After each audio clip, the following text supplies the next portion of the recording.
ગણેશ વિસર્જન એટલે બાપાની વિદાય।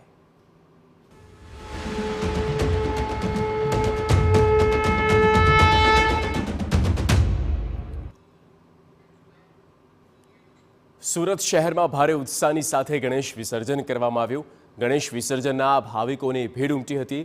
અત્યાર સુધી 35,000 મૂર્તિનું વિસર્જન કરવામાં આવ્યું છે।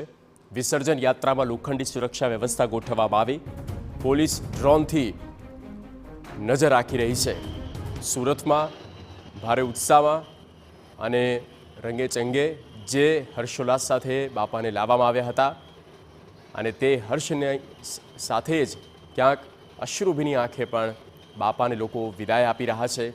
અગલે વરસ તું જલ્દી આના એ પ્રકારના નાદ સાથે લોકો ડીજેના તાલે ભગવાનના અને બાપાના ભજનો સાંભળતા સાંભળતા ગણેશ વિસર્જન સુધી પહોંચી રહ્યા છે। શહેરના તમામ છે જે ગલી મોહલ્લા છે તે વહેલી સવારથી ગણપતિ બાપા મોરિયાના નારા સાથે ગુંજી ઉઠ્યા છે। વહેલી સવારથી લોકો છે જે કહી શકાય તે પ્રમાણે નાચગાન સાથે જે ગણપતિ દાદાની જે મૂર્તિને જે વિસર્જન કરવા માટે અત્યારે જે રીતે લોકો નીકળી રહ્યા છે, ઢોલ નગારા સાથે વાતે ગાતે ગણપતિ દાદાને જે વિદાય આપતા ભાવિ ભક્તો છે તે નજરે પડી રહ્યા છે।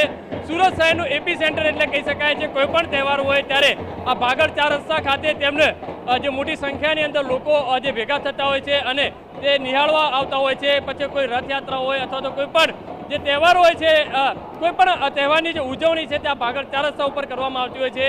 અત્યારે જે રીતે જોઈ શકાય છે કે અલગ અલગ જે યુવક મંડળો છે તેમના દ્વારા જે પ્રદર્શન છે તે કરવામાં આવી રહ્યું છે અને જે મોટી મૂર્તિઓ છે એક પછી એક તે વિદાય કરવા માટે તેના વિસર્જન કરવા માટે લઈ જવામાં આવી રહી છે। પરિવાર સાથે લોકો છે તે આ ગણપતિ દાદાની જે મૂર્તિઓને વિસર્જન કરવા માટે લઈ જવામાં આવી રહી છે, તેમના દર્શન કરવા માટે પણ પહોંચી રહ્યા છે। હજારોની સંખ્યાની અંદર રાજમાર્ગ ઉપર લોકોની હજારોની સંખ્યાની અંદર લોકો છે તે ઉમટી પડ્યા હોવાના જે દ્રશ્યો છે તે આપણે બતાવી રહ્યા છે। બીજી બાજુ ચાપતો પોલીસ બંદોબસ્ત, કોઈ કાંકરી ચાળો અથવા તો કોઈ અનિચ્છનીય બનાવ ન બને તેને ધ્યાનમાં રાખીને પોલીસ દ્વારા સતત 2-3 દિવસથી સતત પેટ્રોલિંગ કરવામાં આવી રહ્યું છે। કેમેરામેન સંજય ચંડલ સાથે બલદેવ સુથાર, TV9 સુરત। ન માત્ર સુરત પણ દેશભરમાં આ જ પ્રકારનો ઉત્સાહ છે। ગણેશજીની વિસર્જનની હવે એ પ્રક્રિયાઓ સમય સાથે આગળ વધી રહી છે। સુરત શહેરની અંદર વહેલી સવારથી ધૂમધામથી વાતે ગાતે ગણપતિ દાદાનું જે વિસર્જન કરવા માટે મોટી સંખ્યાની અંદર લોકો છે તે રોડ ઉપર જોવા મળી રહ્યા છે।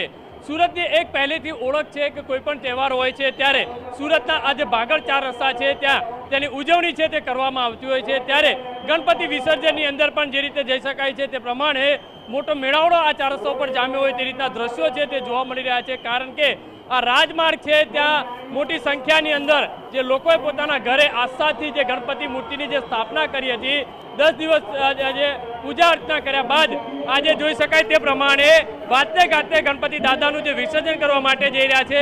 વહેલી સવારથી લોકો છે તે ધૂમધામથી પરિવાર, સોસાયટીના મોહલ્લાના લોકો સાથે જે ગણપતિ દાદાનું જે વિસર્જન કરવા માટે પહોંચ્યા છે।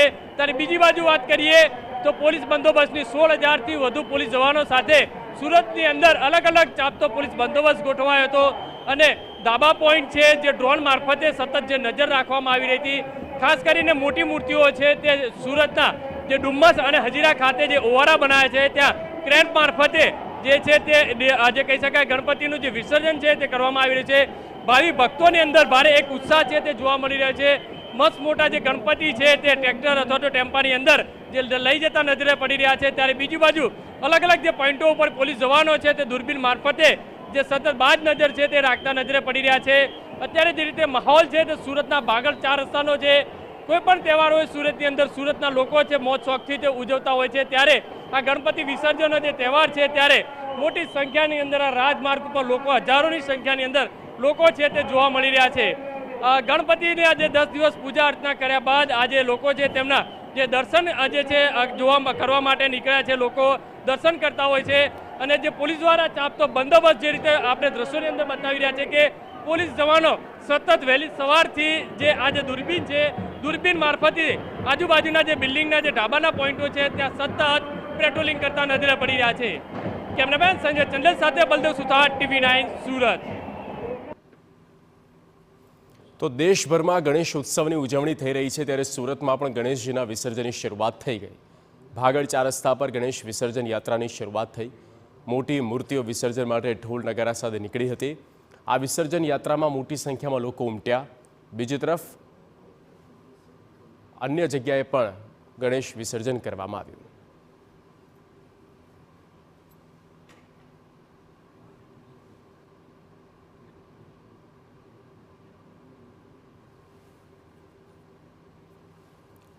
તો આ ડ્રોનથી કેપ્ચર થયેલા એ તમામ દ્રશ્યો છે.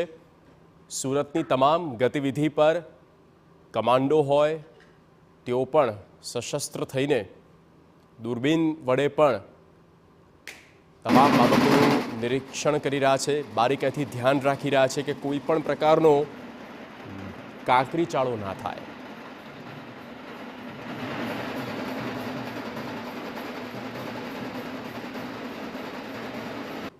અમદાવાદની વાત કરીએ તો ભારે ઉત્સાહપૂર્વક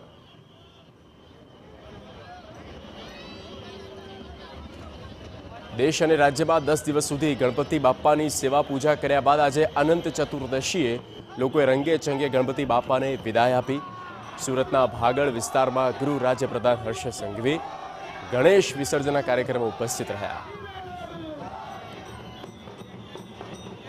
યુવાનો, વડીલો, મહિલાઓ, બાળકો બધા સાથે મળીને ગણપતિ બાપાની વિસર્જન યાત્રા ખૂબ ધામધૂમથી સુરત શહેરના ખૂણે ખૂણે મનાવવામાં આવી રહી છે.